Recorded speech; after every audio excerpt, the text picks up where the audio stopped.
취업을 뽀개, 뽀개서 큐레이션해주는 취뽀 코디 권혁주입니다. 자, 오늘은요, GS 리테일. 이미 지난 시간대에 우리가 GS 리테일에 대해서 이야기를 했는데요. 거기에서는 우리가 가장 큰 비중을 차지하는 편의점 부분만 이야기를 했었습니다. 하지만 GS 리테일이 편의점만 있지는 않죠. 예를 들어서 호텔업도 하고요. 또한 헬스앤뷰티도 하고요. 이렇게 다양한 사업을 하고 있는데 너무 많이 GS 리테일에 대한 회사가 편의점 부분만 이제 소개되다 보니까 이게 너무 정보가 한정돼서 나오는 것 같습니다. 그래서 취뽀코드에서는요, 편의점 얘기뿐만 아니라 또한 GS 리테일이 가지고 있는 다양한 사업군에 대해서도 같이 이야기하려고 합니다. 자, 우리가 이미 지난 시간대에 기업 분석을 했었습니다. 하지만 이 방송을 처음 보시는 분들이 있을 것 같아요. 그래서 간략하게나마 기업 분석 잠깐 하겠습니다. GS 리테일 71년 2월 13일에 설립이 됐고요. 대표는 허연수 대표로 되어 있습니다. 매출액은 8조, 영업이익은 한 1,800억 원 정도, 19년도 3분기 누적이고요. 평균 연봉은 한 7천만 원 정도 되어 있다. 이 정보는요, 이미 지난 시간대 다 했습니다. 여러분 다시 한번 보셔야 돼요. 그 이후에 우리가 더 많은 이야기를 하려고 지금 하고 있는 거거든요. 자, GS25 빼놓을 수가 없죠. 편의점 부분. 거기에 보면 식문화 플랫폼 플러스 생활 플랫폼이다. 이렇게 보시면 됩니다. 단순히 편의점이 뭐 간편식품이라든지 아니면 내가 필요한 생필품을 사는 것인 게 아니라 하나의 문화다. 식문화 플랫폼 플러스 생활 플랫폼이다. 이렇게 우리가 개념을 좀 정리해 주시면 되겠고요.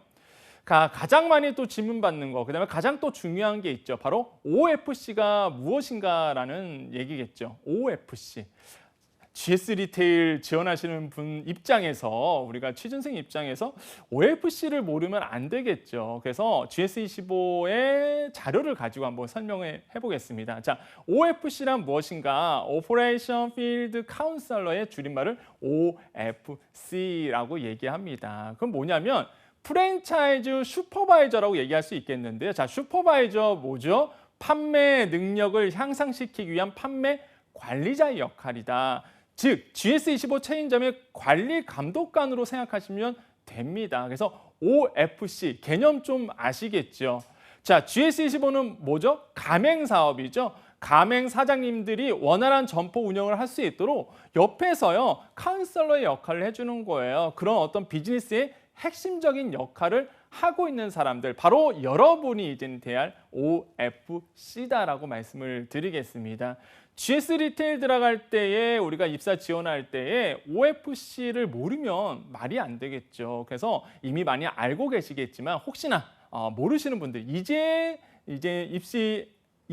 채용 시장에 오시는 분들, 이런 분들을 위해서 우리가 OFC에 대해서 잠깐 얘기를 해봤고요. 자, 하는 일 굉장히 중요하겠죠. 자, OFC는요, 경영주님들에게 본사의 방침을 설명하는 역할을 많이 합니다. 그게 무슨 역이냐면, 자, OFC는 뭘까요? 그래서 GS 리테일의 한마디로 GS 리테일 본사와 그다음에 프랜차이즈 가맹 사장님들 사이에서 중간에 어떤 매니저 역할을 하는 거거든요. 근데 여러분 가맹 사업팀 경험을 아직 안 해보셨을 거예요. 저는 이제 직장 생활 해봤잖아요. 가맹 사업팀이 굉장히 말처럼 그렇게 쉬운 직군은 아닙니다. 왜 그러냐면 본사의 지침이 있어요. 본사가 운영하고자 하는 방향이 있습니다. 이거를 가맹 사업 우리 하시는 사장님들에게 가맹 쪽에다가 이렇게 말을 하고 설득을 하는 작업도 굉장히 많거든요. 그러니까 커뮤니케이션이 굉장히 중요한 직군 중에 하나예요. 그래서 뭐예요? 본사의 방침과 기준, 점포 운영에 대한 사업 노하우를 전달해드리는 역할도 할 수 있겠고요. 또한 두 번째로는 뭐겠어요? 고객의 만족도가 향상될 수 있도록 점포의 경영의 전반을 컨설팅하는 역할이다. 그래서 매우 중요한 역할을 합니다. 그로 말미암아 뭐예요? 상생하는 역할이죠. 뭐예요? GS25가 매출도 오르고 그럼 본사 이익도 많아지다 보니까 이게 상생하는 역할에서 중요한 커뮤니케이션의 역할을 담당한다. 매니저의 역할을 담당한다. 이렇게 보시면 되겠습니다. 자, 직무의 특성 볼까요? 그렇죠. 다양한 사람들이 함께 일을 하는 것이 특징이죠. OFC만 잘한다고 되는 거 아닙니다. 매니저만 잘한다고 되는 거 아니에요. 점포를 운영하는 경영주님들, 그렇죠. 프랜차이즈 하시는 분들이죠. 스토어 매니저, GS25는 단기 아르바이트, 파트타이머를 우리가 스토어 매니저라는 용어로 부릅니다. 그래서 스토어 매니저, 또한 OFC 이렇게 세 개의 중요한 부분들이 합쳐져서 신뢰를 쌓아가고 그 신뢰가 뭐예요? 결국에는 성장으로 옮겨진다. 무슨 얘기했어요? 한 명만 잘해서 매출이 일어나지 않는다. 한 명만 잘해서 성공하지 않는다. 뭐야 이렇게 경영진도 잘해야 되고요. 파트타이머들, 스토어 매니저들도 잘해야 되고요. 또한 그것을 관리 감독하고 도와주는 역할, OFC도 잘해야 돼. 이렇게 잘 어울려야지만 성장이 된다는 사실. 그래서 직무의 특성이 바로 이러한 직무의 특성을 가지고 있다.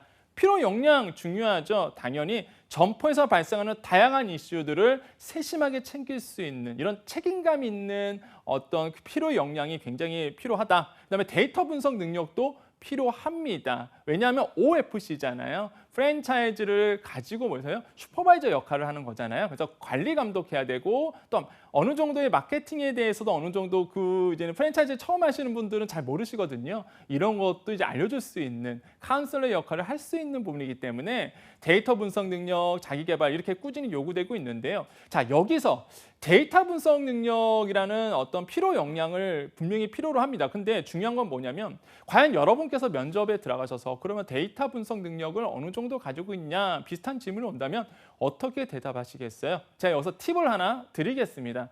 누구나 쉽게 데이터를 볼 수 있는 시대가 왔습니다. 그중에 대표적인 게 바로 네이버의 데이터 랩이라고 있습니다. 자, 볼까요? 자, 네이버 가보면요. 데이터 랩이라는 사이트가 있습니다. 여기에 가보면요. 데이터 랩 홈도 있고요. 급상승 검색어도 있고요. 검색어 트렌드도 있고요. 쇼핑 인사이트라는 데가 있거든요. 그게 뭐예요? 소매점에서 팔고 있는 아니면은 쇼핑을 할 수 있는 사람들이 어떤 그런 상품들을 뭐를 많이 찾는지 그 트렌드를 볼 수 있게끔 데이터를 제공합니다. 무슨 뜻이냐면 만약에 비슷한 질문 꼭 GS25뿐만 아니라 GS 리테일뿐만 아니라 관련된 많은 기업에서 비슷한 데이터를 볼 수 있는 능력이 있나요? 아니면 데이터를 볼 수 있나요? 그러면 당황하지 마시라. 이제는 누구나 데이터를 읽을 수 있는 시기가 왔다. 왜? 제공합니다. 여러분 네이버 데이터랩 들어가시고 쇼핑 인사이트를 클릭하시고요. 저는 식품, 음료, 커피, 캔커피를 한번 검색을 해봤습니다. 대분류, 중분류, 세분류 이렇게 해서 우리가 검색할 수 있는데요. 식품, 음료, 커피, 캔커피에 대해서 제가 한번 1년치의 데이터를 조사해봤습니다. 그것은 무슨 얘기냐면 사람들이 네이버에서 얼마나 캔커피를 찾고 있느냐 이런 거겠죠. 자, 캔커피 클릭량 추이해봤습니다. 했더니 어떤 게 보이시나요? 1월, 3월, 4월, 5월 쭉 1년치인데요. 역시나 캔커피는 언제 많이 사람들이 검색을 한다? 우리가 마케팅에서요. 검색어가 많다는 얘기는 인기가 많다. 그다음에 관심이 많다는 얘기거든요. 보세요. 검색어가 많이 찾는 게 언제나요? 그래프를 보면 어떻게 되나요? 1월부터 우상향하고요. 그다음에 쭉 떨어지죠. 6월, 7월, 9월까지 사람들이 많이 찾는 걸 알 수 있습니다. 아하, 그렇구나. 그럼 여러분 어떻게 대답하시겠어요? 굉장히 심플한, 단순한 어떤 검색어 우리가 찾을 수 있는데 이런 게 여러분께 면접에 도움된다는 거죠. 아, 저는요. 데이터 랩을 가지고 빅데이터 분석을 잠깐 해봤습니다. 실제 빅데이터 분석을 한 결과 캔커피는요. 실제 6월, 7월, 9월 그러니까 여름 때 많이 찾는 기호품이라는 것을 우리가 알 수 있었습니다. 그리고 겨울에는 많이 안 찾는다는 사실. 자, 이렇게 우리가 그래프를 보면서 데이터 분석을 할 수 있는 거죠. 무슨 얘기했어요? 어렵게 생각하지 말라는 거죠. 제가 말씀드리고 싶은 건 뭐냐면 당황하지 마십시오, 여러분. 다 길이 있고 답이 있습니다. 누군가가 여러분께 어느 회사든 간에 데이터에 대한 것을 물어본다면 이렇게 네이버의 데이터, 네이버의 빅데이터를 활용하셔갖고요. 여러분만의 답을 만들어주시면 굉장히 좋겠죠. 그래서 지금은 보면은 네이버 데이터 랩에 그러니까 쇼핑 인사이트 자료를 활용한 거고요. 특히 여러분께서 또 활용할 수 있는 것들 있죠. 국내 같은 경우는 아까도 말씀드렸지만은 쇼핑 인사이트도 있지만은 또한 트렌드 검색어가 있습니다. 트렌드 검색어도 굉장히 빅데이터 분석력이 좋고요. 또한 해외는 없을까요? 해외 데이터는 우리가 못 보나요? 그렇지 않습니다. 해외 데이터도 여러분 볼 수 있어요. 어디? 구글입니다. 구글의 트렌드 조사라고 있어요. 구글 트렌드라고 치시면 아마 나올 텐데요. 구글 트렌드 보면 여러분께서 북미 시장이면 북미 시장, 아니면 남미면 남미, 아니면 아시아 쪽은 중국 다 볼 수 있습니다. 다만 이제 중국은 구글의 검색어가 추이가 높지 않기 때문에 데이터의 신비성이 좀 떨어지겠지만 그래도 구글을 많이 쓰는 해외 시장 같은 경우에는 구글을 보고선 트렌드 조사를 할 수 있거든요. 이렇게 빅데이터를 활용할 수가 있다는 거죠. 이런 데이터를 여러분께서 면접장에서 제시할 수가 있다면, 여러분이 말을 할 수 있다면 이 친구가 OFC의 직무 능력으로서 이렇게 데이터 분석도 가능한 친구구나라는 어떤 인사이트를 줄 수 있겠죠. 자, 매출 비중 좀 볼게요. GS 리테일에 편의점이 있고요. 슈퍼마켓, 헬스앤뷰티, 호텔 이렇게 나눠지는데 이 편의점 부분은 이면 지난 시간에 한번 제가 편의점 부분만 굉장히 잘 다뤘습니다. 보면은요, 역시나 매출액 여기 볼까요? 자, 매출액의 75%입니다. 그렇죠? 뭐예요? 편의점 부분이 매출액의 75%를 담당합니다. 정말로 크죠. 그래서 보통 우리가 GS 리테일에 지원한다 그러면 대부분 이제 편의점을 지원하시는 거겠죠. 그래서 매출액이 가장 큰 부분이 바로 GS 리테일 중에서 편의점 부분이겠고요. 무려 5조 원 정도가 여기서 나오고 있습니다. 자, 영업이익은 107% 굉장히 잘 나오죠. 그래서 거의 뭐 편의점이 최대의 어떤 굉장히 주요 어떤 산업이다, 부분이다라고 볼 수는 있겠고, 슈퍼마켓, 우리가 또 오늘 다뤄야 할 슈퍼마켓, 헬스앤뷰티, 호텔 가보면요, 좀 아쉬운 얘기입니다. 슈퍼마켓 가보면은 매출액은 17%를 담당하는데 영업이익은 마이너스 1.8% 이렇게 되어 있어요. 아무래도 쭉 보면은 18년도도 그랬고 17년도도 그랬습니다. 그래서 이거 슈퍼마켓이 영업이익이 조금 떨어지는 부분이 있습니다. 하지만 매출액도 무시 못할 부분이다. 자, 헬스앤뷰티 가볼까요? 매출액 비중은 1.8%, 아직도 작습니다. 아직 작아요. 영업이익은 그중에서도 좀 마이너스 한 6% 정도 헬스앤뷰티가 좀 고전하고 있구나라는 걸 우리가 알 수 있겠고요. 호텔도 있어요, 여러분. GS 리테일 여러분 너무 편의점만 생각하시는데 호텔도 가지고 있습니다. 자, 3.2% 매출액의 3.2%를 담당하고 있고요. 영업이익은 그중에서도 21%. 매출액이 크진 않으니까 영업이익이 커더라도 뭐 큰 의미는 아니지만 그래도 영업이익이 굉장히 크구나라는 사실. 근데 재밌는 게 제가 여기 줄무늬 쳤죠. 뭐요? 총 자산으로 보면 30%를 담당합니다. 총 자산으로 보면. GS 리테일이 가지고 있는 자산 중에서 총 30%를, 와, 대단하죠. 그래서 대단한 어떤 역시나 호텔이구나라는 걸 우리가 알 수 있겠죠. 그래서 GS 리테일이 편의점만 있다? 그렇지 않다. 슈퍼마켓, 헬스앤뷰티, 호텔 다 가지고 있습니다. 그래서 이런 것까지도 우리가 오늘 알아보려고 해요. 그래서 이걸 알아볼 겁니다. 자, 먼저 슈퍼마켓 가볼까요? 자, 슈퍼마켓이란 정의를 내려야 되겠죠. 편의점과 대형 할인점의 중간 규모다라고 볼 수가 있겠고요. 대형 할인점과 달리 대규모 점포와는 달리 슈퍼마켓에 대한 명확한 법정 규정은 없습니다. 그러니까 슈퍼마켓에 대한 정확한 어떤 법정 규정은 없어요. 대형 할인마트는 있죠. 하지만 슈퍼마켓에는 어떤 법정 규정이 없다는 사실. 하지만 이 SSM은 어느 정도 있습니다. 뭐냐면 SSM이 뭔가요? 바로 슈퍼마켓의 줄임말로 해서 SSM이라 부르죠. 뭐예요? 매장 면적이 대부분 660제곱미터 이하인데 일반 슈퍼마켓은 SSM의 매장 면적은 뭐다? 330제곱미터에서 3000제곱미터 다양하게 좀 나타나고 있습니다. 자, 이런 부분이 좀 특징인 게 있고요. 또한 2010년 개정된 유통산업발전법, 한마디로 유통법이라고 그러죠. 유통법에서는 SSM을 따로 정의하진 않고 있는데요. 매장 면적이 3000제곱미터 이하인 대기업 직영 슈퍼마켓 또는 대기업 체인 및 프랜차이즈형 슈퍼마켓을 준대규모 점포로 규정함으로써 사실상 간접적으로 SSM에 대한 정의를 내리고 있습니다. 그래서 규제를 하고 있죠. 자, 슈퍼마켓의 특징에 대해서 얘기해 보시오라고 얘기하면 여러분 어떻게 대답하시겠습니까? 슈퍼마켓은요, 1970년대 우리나라에서 들어왔고요. 생필품, 이런 굉장히 누구나 살 수 있게끔 다양한 어떤 상품들을 같이 살 수 있는 부분이겠죠. 대형 할인점이 수요를 흡수하지 못하는 틈새 시장을 공략한 게 바로 슈퍼마켓이다.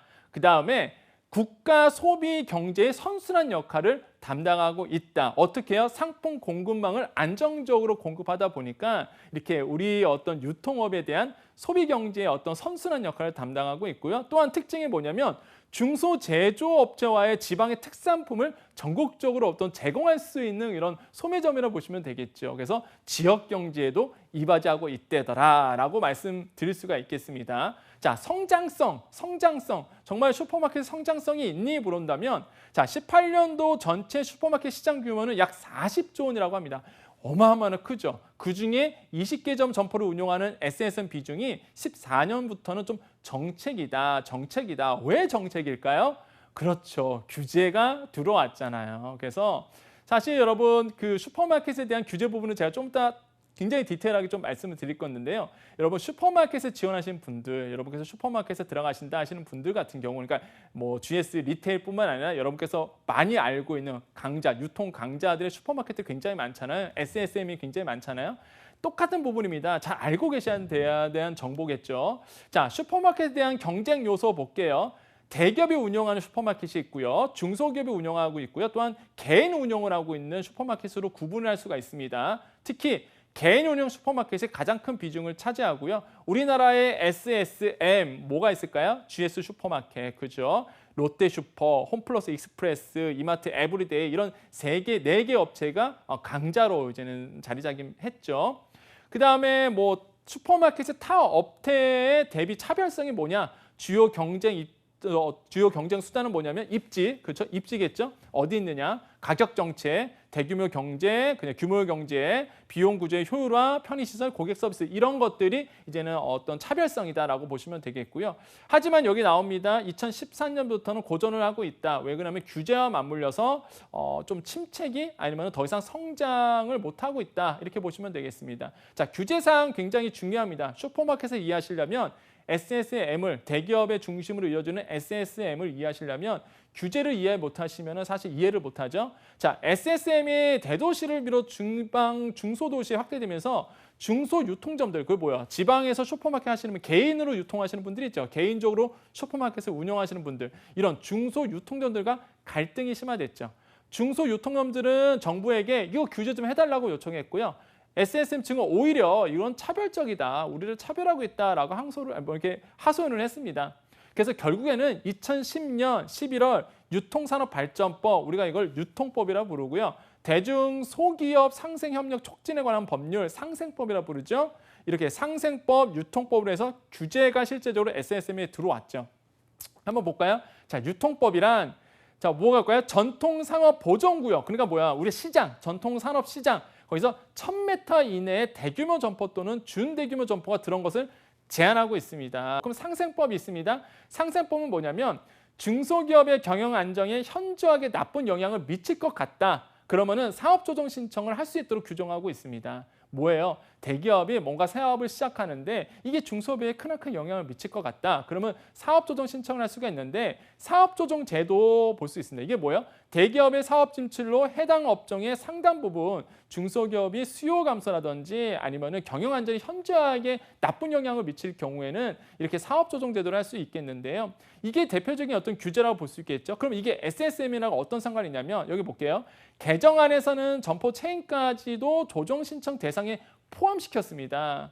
뭐예요? 체인 점포까지. 2010년 12월 이후부터 가맹 형태로 된 SSM을 개점하더라도 대기업의 지분이 51%가 넘으면 사업조정 신청 대상에 포함됩니다. 이것 때문에 규제가 좀 많이 들어왔었죠. 아까 나왔던 유통법 다시 한번 설명드리면 이것도 한번 우리가 꼭 아셔야 됩니다. 유통법에 그런 내용이 있죠. 자정부터 오전 10시까지 뭐예요? 영업시간 제한. 그래서 여러분 그 일반 이런 SSM 가면은 영업시간은 언제죠? 대부분 10시 이후에 엽니다. 뭐예요? 옛날에는 8시였는데 자정부터 8시까지 뭐 영업시간 제한이 있었는데 이걸 2시간 더 늘렸어요. 개정안을 통해서 10시까지 늘렸대더라. 이렇게 볼 수 있겠고 또한 SSM의 개점 시간 일정 어려워졌고요. 그냥 일정 부분 어려워졌다. 뭐냐면 SSM을 새로 이제 신규로 하는데 이제는 하기에는 굉장히 어려워졌다. 그래서 GS 리테일 역시 당초 예상비의 신규 개점 점포가 감소됐습니다. 신규 도시나 택지개발지구 또는 아파트 밀집지역 등 당해법률이 적용되지 않는 지역도 있습니다. 당해법률이 신규 개점 시에만 적용되며 기존에 이미 개점하고 영업에 있는 점포로 소급되지 않는다는 점, 이런 예외 사항도 있다는 점 꼭 여러분 알고 있어야 되겠다라는 사실 꼭 기억해 주시기 바라겠습니다. 자, 그래서 우리가 슈퍼마켓 이렇게 정리가 됐고요. 또한 호텔업도 있습니다. GS 리테일 호텔업 가지고 있어요. 자, 호텔업의 정의, 그러면 우리나라 관광진흥법에서는 관광객이 숙박에 적합한 시설을 갖춘 이를 관광객에 제공하는 숙박에 딸린 음식, 운동, 오락, 휴양, 공연 등 연수에 적합한 시설을 함께 갖추어 이를 이용하는 업으로 적용하고 있고요. 당연히 이제 호텔업 이 직군에 가신다 그러면 이런 관광진흥법도 알고 있어야 되겠죠. 그래서 정의를 내려봤고요. 자, 그러면 GS 리테일이 소유한 호텔은 뭐가 있을까? 여러분 깜짝 놀라실 거예요. 여러분 삼성역 가보셨나요? 삼성역 거기에 가면 뭐가 있죠? 그랜드 인터컨티넨탈 호텔이 있습니다. 그다음에 인터컨티넨탈 서울 코엑스 있죠. 호텔업의 특성 볼까요? 고용 효과가 큰 자본 직약적인 산업이다. 또한 총 자산 회전율이 낮으며 이에 따라 감가상각비에 대해 다소 낮은 수준의 영업이익이 나온다라고 말씀드릴 수가 있습니다. 자, 호텔업의 성장성 보면은요. 자, 중국인들 소득 향상에 따른 여행객 수 지속적으로 증가와 한류 열풍으로 인해서 외국 방문객이 많아지잖아요. 그래서 굉장히 성장성은 좋습니다. 다만 17년도에 사드 배치 결정 부분 이런 부분 때문에 사실 중국 한한령 이런 게 있었잖아요. 그래서 중국인 관광자가 좀 감소된 부분이 있었죠. 하지만 조금씩 풀려나가는 지금 2020년 꽤 지났습니다. 그래서 조금씩 풀리고 있는 상황인데 하지만 변수가 있죠. 사스나 메르스 아니면은 또한 우한 폐렴 이런 어떤 전염병 또 하나의 어떤 새로운 전염병이 또 나오게 된다면 또 여행객 수가 감소되다 보니까 이런 어떤 변수는 작용한대더라 우리가 볼 수가 있겠어요. 자, 호텔의 성장성 바라봤고요. 경쟁 우위, 호텔의 경쟁 우위는 뭐다? 서비스 시설 위치다. 그래서 이렇게 말씀드리겠고 또한 파르나스 타워라고 있어요. 이거는 뭐냐면은 아까 말씀드린 삼성역에 내리시면 그 호텔 그랜드 호텔 옆에 있거든요. 파르나스 타워라고 해갖고 쇼핑몰 아카이 그러니까 코엑스와 같이 오피스텔 건물이에요, 사실. 그래서 이렇게 어떤 글로벌 규격에 맞는 오피스 아니면 현대적인 쇼핑몰 아케이드가 맞물린 이런 어떤 건물이거든요. 그래서 거기에 사무실이 있죠. 그래서 다양한 이제 오피스가 있다. 그래서 이런 어떤 되게 특별한 호텔업도 하고 있대더라라고 우리가 좀 볼 수가 있겠습니다. 자, 그래서 쭉 넘어가고 헬스앤뷰티도 있습니다. 헬스앤뷰티 당연히 빼놓을 수가 없죠. 자, 헬스앤뷰티 산업의 특징. 자, 뷰티 헬스, 퍼스널 케어, 건강식품 이런 상품을 취급하는 건데 해외랑 우리나라의 헬스앤뷰티 좀 차이점이 있습니다. 해외 같은 경우에는 드럭스토어죠. 그러니까 의약품인데 우리나라는 되게 의약품의 판매 규제가 굉장히 강력합니다. 그래서 사실 이렇게 드럭스토어처럼 약을 잘 판매하지 못하죠. 그러다 보니까 우리나라의 이런 헬스앤뷰티는요. 뭐예요? 대부분 뷰티를 많이 팝니다. 그래서 뷰티가 먹여 살리죠. 뷰티, 화장품 이런 거. 뷰티 산업이 많이 먹여 살리는 특징이 있다. 그래서 해외에 있는 어떤 드럭스토어랑 헬스앤뷰티랑 우리나라는 좀 차이점이 있다. 이런 부분에서 뭐에 때문에 그렇다? 의약품 판매 규제 때문에 그렇다. 이렇게 좀 이해하시면 되겠고요. 자, 헬스앤뷰티 산업의 특징. 화장품 및 뷰티 상품이 전체 매출의 절반 이상을 차지하고 있다고 합니다. 지금 현재.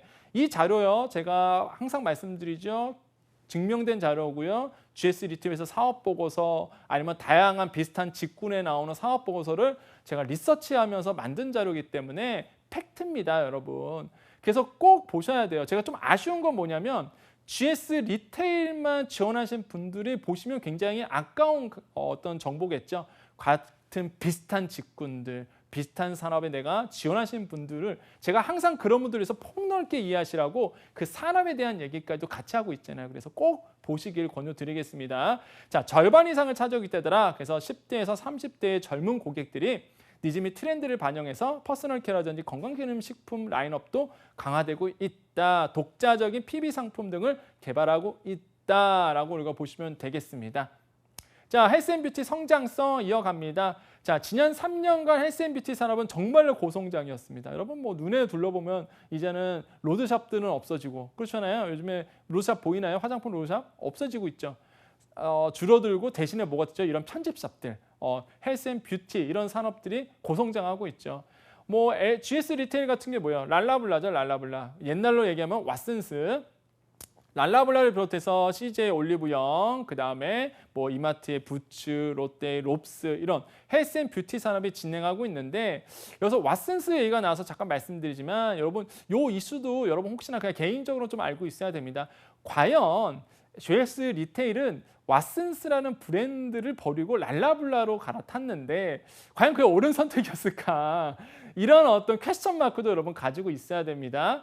저는 이제 경제평론 하다 보니까 저희 이제는 이제 교수님들끼리 얘기할 때 과연 그게 맞았을까라는 퀘스천 마크는 항상 있거든요. 과연 왓슨스에서 랄라블라는 새로운 이제 브랜드를 런칭했을 때에 과연 그게 옳은 선택이었을까라는 여러분만의 어떤 답을 여러분 가지고 있길 권유드리겠습니다. 아무튼 지금은 랄라블라죠. 자, 아무튼 뭐 롯데, 롭스, 신세계, 부츠 이런 어떤 신규 업체들이 시장에 진입하면서 이런 헬스앤뷰티는 굉장히 고성장을 기록하고 있고요. 그만큼 매출도 굉장히 잘 나오고 있대더라. 자, 성장성 가속한 봅니다. 다양한 카테고리와 브랜드의 제품을 원스톱 체험할 수 있는 헬스앤뷰티 시장은 성장 가도로 달리고 있대더라. 그러나 최근에 온라인 업체와 경쟁 심화로 인해서 소비 트렌드의 급변화, 이런 어떤 대외적인 환경 변화로 인해서 뭐가 되고 있다? 성장이 다소 정체되는 거는 있습니다. 왜 그러냐면 사실 국내 시장은 굉장히 좁잖아요. 이 좁은 시장에 지금 대기업의 많은 헬스앤뷰티의 브랜드들이 탄생이 됐거든요. 그러다 보니까 이제는 말 그대로 우리가 지분 따먹기라고 보통 우리가 얘기하는데 지분을 쪼개가지는 역할? 그러다 보니까 경쟁이 너무 치열해졌어요. 그래서 약간 성장이 정체되는 분위기는 이때더라. 자, 랄라블라의 경쟁 우위 요소는 뭐냐면 왓슨스에서 랄라블라로 언제 했다? 변경을 했는데 그러다 보니까 10대에서 30대의 타겟을 잡았거든요. 여성 고객 타겟을 잡아서 역세권, 그다음에 주요 상권, 우량점 확보에 들어갔고 MD 차별화, 그래서 독자적인 브랜드를 확보하려고 노력하고 있고요. 특히 랄라블라 같은 경우에는 온라인 쇼핑몰을 통해서 신규 고객 확보에 전력을 다하고 있는 전략을 가지고 있다. 이거 꼭 이해하셔야 되겠습니다. 자, 경쟁 우위 요소 3년 국내 헬스앤뷰티 산업과 랄라블라의 운영 점포 추이 보면은요. 쭉 이렇게 나가고 있습니다. 랄라블라에서 이렇게 뭐 단위 개수 보면은 쭉 늘어나고 있는 추세. 근데 조금 18년도에 조금 줄어든 부분이 있죠. 그래서 이런 부분을 좀 우리가 알 수 있겠고요. 자, 그래서 우리가 GS 리테일에 대해서 좀 살펴봤는데 정리를 해드리자면 편의점 부분만 너무 편의점 부분도 있겠지만은 호텔이라든지 헬스앤뷰티라든지 뭐 슈퍼마켓이라든지 GS 리테일은 단순한 회사가 아니다. 이렇게 다양한 직군의 다양한 어떤 산업 분야를 포트폴리오를 가지고 있다. 지금까지 나오는 모든 GS 리테일 정보가 다 편의점만 나와요. 편의점만 있다 보니까 이게 슈퍼마켓에서 지원하시는 분들, 호텔업에 관심 있는 분들은 굉장히 당황하셔요. 자료를 찾아도 안 나오니까. 그래서 이 칩버코드야말로 여러분 그래서 이렇게 정확한 정보, 그다음에 다양한 정보를 제공하고 있습니다. 그래서 오늘 GS 리테일 두 번째 편 마감을 하겠고요. 여러분의 꼭 취업 성공을 칩버코드에서 응원해 드리겠습니다. 여기까지 권혁중이었습니다. 감사합니다.